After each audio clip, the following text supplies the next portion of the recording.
సమయంలో ఒక్కో కథానాయిక గోల్డెన్ లెగ్గా వెలుగుతుంది. కానీ త్రిష మాత్రం స్టార్ హీరోతో జోడి కట్టిన ప్రతిసారి గోల్డెన్ లెగ్గా మారుతోంది. పైగా పారితోషికం కూడా పెరుగుతోంది. వరుస విజయాలతో త్రిష ఇప్పుడు తన పారితోషికాన్ని 15 కోట్లకు పెంచిందట. దీంతో కోలీవుడ్లో నిర్మాతలు డిస్కౌంట్ ఇవ్వాల్సిందిగా రిక్వెస్ట్ చేస్తున్నారట. ఒకప్పుడు స్టార్ హీరోయిన్ గా దక్షిణాది చిత్రసీమను ఏలిన త్రిష ఇప్పుడు రెండో ఇన్నింగ్స్ లో ఆకాశమే హద్దుగా దూసుకుపోతోంది. 43 వయసులో కూడా నయా హీరోయిన్లకు గట్టి పోటీ ఇస్తూ వరుస అవకాశాలను సొంతం చేసుకుంటుంది. తాజాగా సూర్య నటించిన వీరభద్రుడు బ్లాక్ బస్టర్ విజయంతో పాటు ముఖ్యమంత్రి విజయ్తో సాన్నిహిత్యం త్రిష క్రేజ్ ను మరింత పెంచిందనే అభిప్రాయం వ్యక్తమవుతోంది.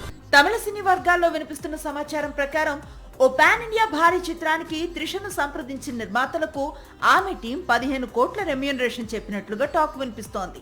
అయితే ఆ మొత్తాన్ని 10 కోట్లకు తగ్గించాలని నిర్మాతలు త్రిషతో చర్చలు జరుపుతున్నారని కాలీవుడ్ లో ప్రచారం జరుగుతోంది.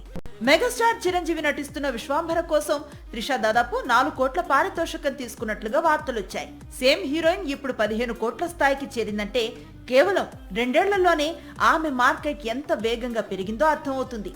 ఇందుకు ప్రధాన కారణం విజయ్ తో లియో, అజిత్ తో గుడ్ బ్యాడ్ అగ్లీ, కరుప్పుతో సూర్య, ఈ 3 చిత్రాలతో త్రిష బ్లాక్ బస్టర్స్ అందుకోవటమే మెయిన్ రీజన్. సాక్షి టీవీ ప్రసారాలను నిలిపివేయటం చట్టరీత్యా నేరం. సాక్షి టీవీ ప్రసారాల కోసం మీ స్థానిక కేబుల్ ఆపరేటర్ను వెంటనే సంప్రదించండి. DTH లో ఇంటర్నెట్ లో కూడా సాక్షి టీవీ ప్రసారాలను వీక్షించవచ్చు.